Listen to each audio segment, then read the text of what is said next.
Bonjour et bienvenue dans Côté Château, votre émission sur les terroirs de Nouvelle-Aquitaine. Avec Sébastien Delalot, je vous propose ce mois-ci un focus sur les vignerons de Buzet, des vignerons qui sont respectueux de la nature, de l'environnement et de la biodiversité. Je vous propose tout d'abord un reportage sur le vignoble de Gaze, un vignoble expérimental. Allez, entrez dans ces rangs de vignes, Côté Château, c'est chez vous. Ça va être bien rigolo ce truc. Pauline Castagnier, je suis chargée du suivi vignoble à la coopérative Les Vignerons de Buzet.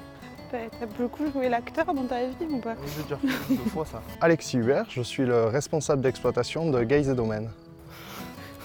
On va faire des kilomètres. Ouais, c'est clair.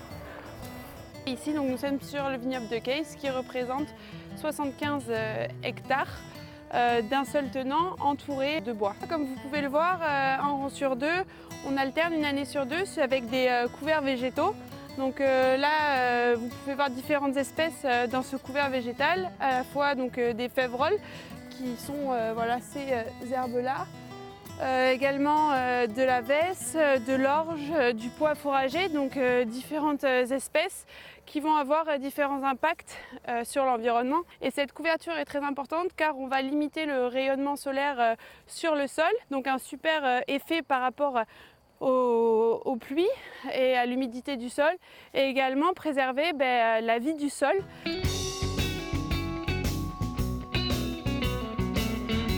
Alors, ce qu'on peut voir ici sur le point culminant du vignoble de Gaze, c'est un nichoir à faucons cresserelles. Et en effet, au printemps, on a pu constater depuis 2 ou 3 ans qu'il est habité tous les ans. Donc on a des petits faucons et la mère qui fait des allers-retours toute la journée pour les nourrir. Donc l'utilité, c'est de ramener de la biodiversité, de replacer cet îlot de monoculture qu'est le vignoble de Gaze. C'est de le replacer au cœur d'un agrosystème et donc de ramener des oiseaux, des reptiles, voilà, et les faucons cresserelles en fait partie.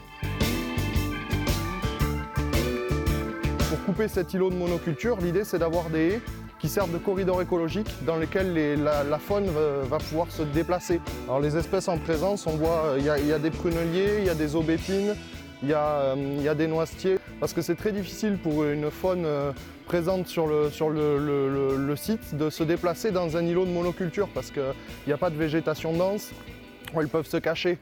Là, cette boîte à musique, elle nous permet de protéger le végétal contre un champignon qui nous attaque le bois, c'est l'esca, en favorisant la synthèse des protéines des défenses immunitaires de la plante et en inhibant celle du champignon qui attaque les vignes. La raison pour laquelle on a positionné il y a 2-3 années de ça ces ruches près aux abords d'une parcelle, ça nous permet de voir si ça a un impact ou pas sur les pollinisateurs, si on tue ces abeilles ou pas.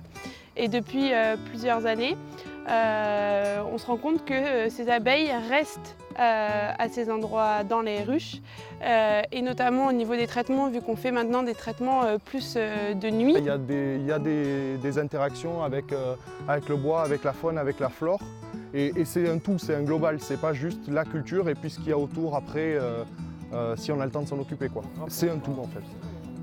Mais il y en a qui en ont même 3. On se retrouve avec Benoît Cunière, le président de l'ODG Buzet.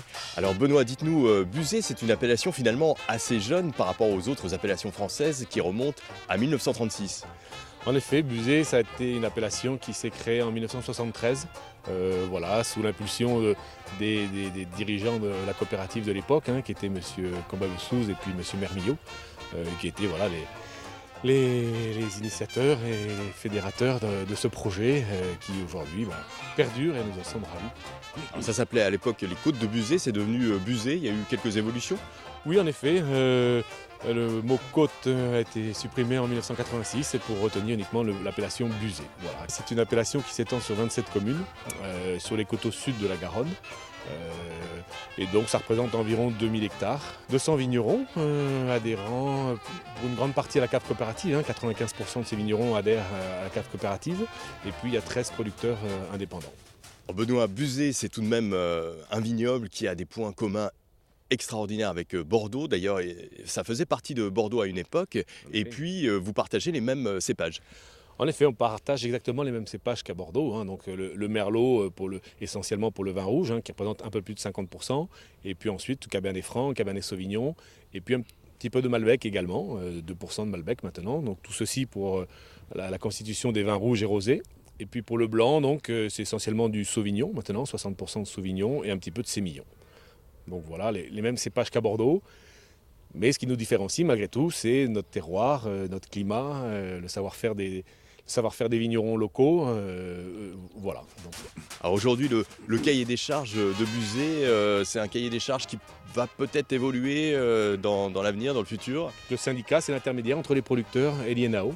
Mais ces syndicalités, ils reposent sur un cahier des charges qui a été établi par le syndicat, donc en 1973 à l'époque. Ça a été revu donc en 2008, après ça en 2011. Mais maintenant, je crois qu'il convient de remettre les choses à plat et de faire à nouveau évoluer ce cahier des charges pour tenir compte maintenant des préoccupations du moment, qui sont les évolutions climatiques.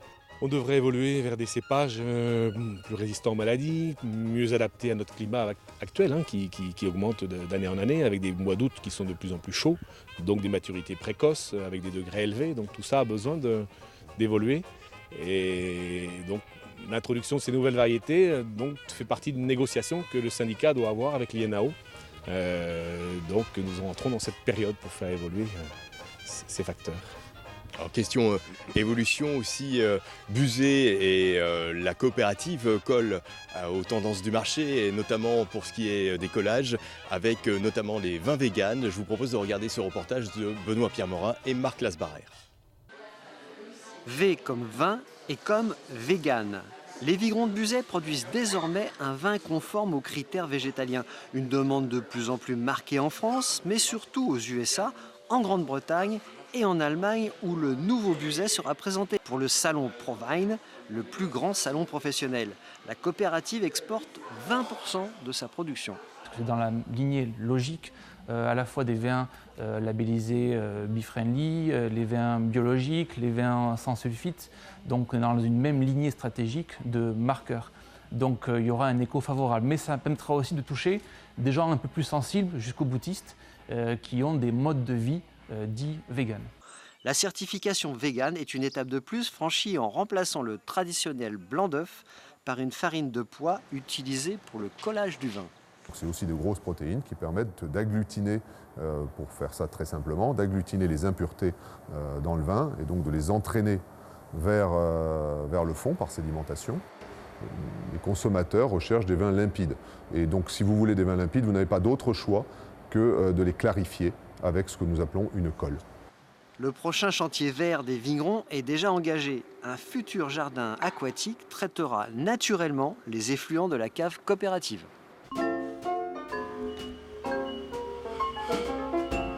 On va retrouver Vincent Lair, qui est le président du conseil de surveillance des vignerons de Buzet. Bonjour Vincent. Bonjour. Comment ça va? Ça va très bien, merci. Les vignerons de Buzet, qu'est-ce que ça représente? Les vignerons de Buzet, c'est 188 adhérents, tous vignerons bien entendu, pour à peu près 1940 hectares de vignes cultivés. Quel est l'avantage d'être coopérateur? Alors, les avantages sont nombreux. Le principal, c'est une vieille expression, mais l'union fait la force. Voilà, c'est d'être plus fort ensemble, de pouvoir profiter des services d'une cave qui est performante, de son service technique, de la vinification qui est opérée par des gens dont c'est vraiment le cœur de métier. Et les adhérents peuvent se consacrer, eux, à leur métier, vigneron. On va voir l'importance de cette cave. Allons-y.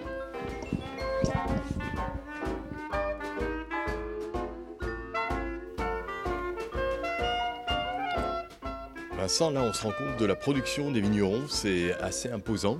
Oui, c'est qu'une petite partie de la production, puisque seuls les hauts de gamme passent en fût traditionnel, on va dire. Donc il y a à peu près 2000 barriques ici, ouais, c'est important. Aujourd'hui, quelle est la production des vignerons?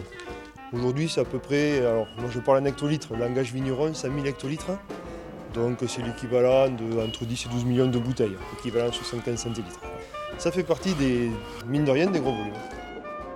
Au niveau des vignerons de Buzet, vous avez expérimenté énormément de choses. Quelles sont pour vous les plus grandes avancées? Les couverts végétaux, ça a été une petite révolution. L'abandon des engrais chimiques pour passer à l'organique, ça a été aussi des virages importants parce qu'on sort de culture, on sort de l'après-guerre. Vous faites attention à ne plus utiliser ce qu'on appelle les CMR. On n'utilise plus de CMR depuis 2 ou 3 campagnes maintenant. On n'est pas obligé de se polluer nous, parce qu'on y est quand même dans les vignes. Puis après, on ne peut pas être sérieusement utiliser des produits CMR, cancérigènes, on ne peut plus quoi. Désormais, est-ce que vous pensez que l'avenir, c'est le bio aussi? Le bio fait partie de l'avenir, mais pour moi pas que. Il y aura une partie qui sera bio, plus importante, mais il y aura une partie qui sera de façon raisonnée. La recherche est active sur tout un tas de moyens de protéger la vigne, des biocontrôles, des choses comme ça. Pour moi, le bio, mais pas que. Alors vous avez aussi pas mal investi sur les chaînes d'embouteillage Oui. et aussi concernant les bag-in-box. Aujourd'hui, quelle est cette évolution, quelle est cette production? Alors aujourd'hui, le bag-in-box représente à peu près 700 000 bibs, un bib en 3 litres. C'est assez récent, puisque la chaîne maintenant, ça fait je crois 4 ou 5 campagnes qu'on l'a. Donc c'est un marché qui devient important et malgré tout, le marché des bouteilles continue aussi. Donc on est équipé pour mettre en conditionnement les deux. Ces vignerons de Buzet finalement ne dorment pas, hein, puisqu'ils ont acheté à l'automne dernier ce qui finalement est le symbole de cette appellation, le château de Buzet. Regardez le reportage.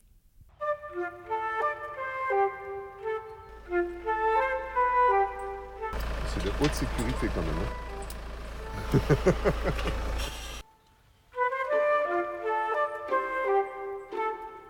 C'est effectivement un exercice intéressant de faire accepter à nos coopérateurs de devenir propriétaires de ce qui est très clairement un des symboles de notre appellation, donc ce château de Buzet, qui, dans des temps déjà plus anciens, a même été un château viticole, puisqu'il y avait une centaine d'hectares qui étaient dédiés à la vigne sur ce complexe, qui était un complexe fermier, qui appartenait à la famille de Noailles. J'avoue que je n'avais pas vraiment dans l'idée de me porter acquéreur de cette propriété.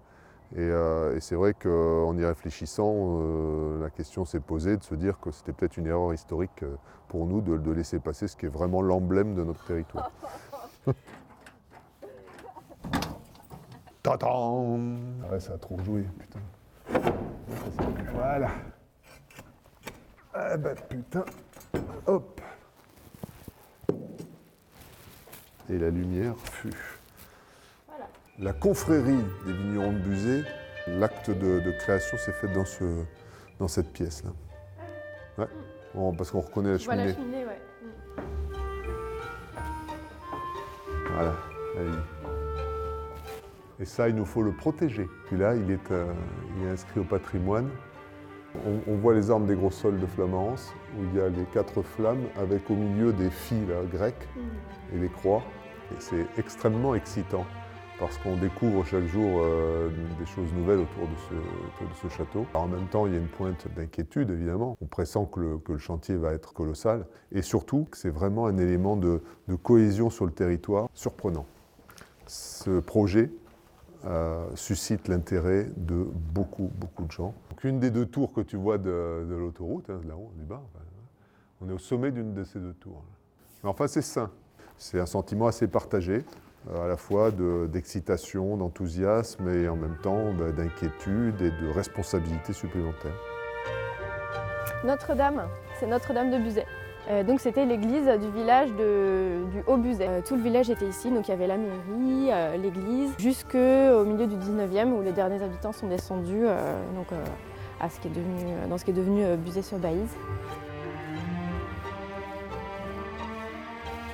Donc là c'est le petit pavillon de chasse du parc, donc qui n'est pas très loin de la glacière finalement. On retrouve donc la vieille cheminée. C'était un lieu finalement de réunion et de consommation du gibier chassé. Et donc ici, on a dans la pierre des petits renfoncements pour maintenir au frais le vin de Buzet. Là, le très beau cèdre, le cèdre le plus impressionnant du parc. Quand ils ont semé les graines de ce cèdre, ils en ont semé plusieurs au même endroit. En grandissant, différents troncs auraient fusionné ensemble et c'est pour ça qu'il a une forme un petit peu biscornue finalement. Mais c'est vrai que celui-là, c'est le plus majestueux de tous.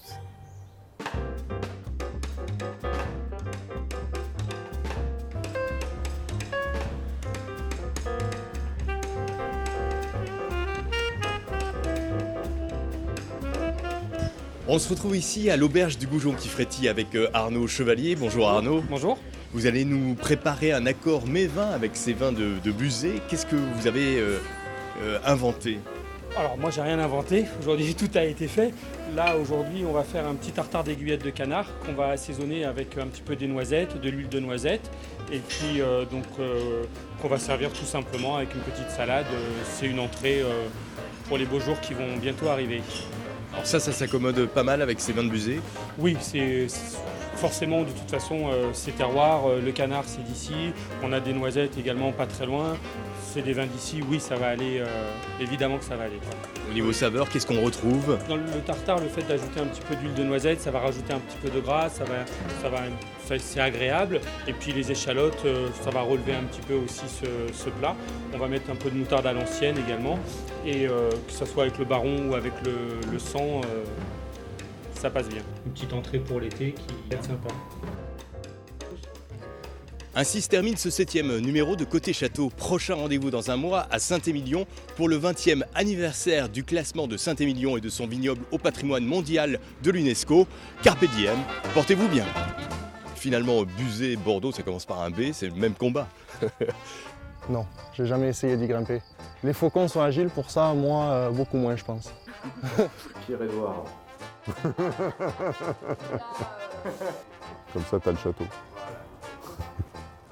Pierre-Édouard Philippe de la Martinière de Buzet sur Baïse, de Gros-Sol de Flamarance, de Beaumont et de Noailles.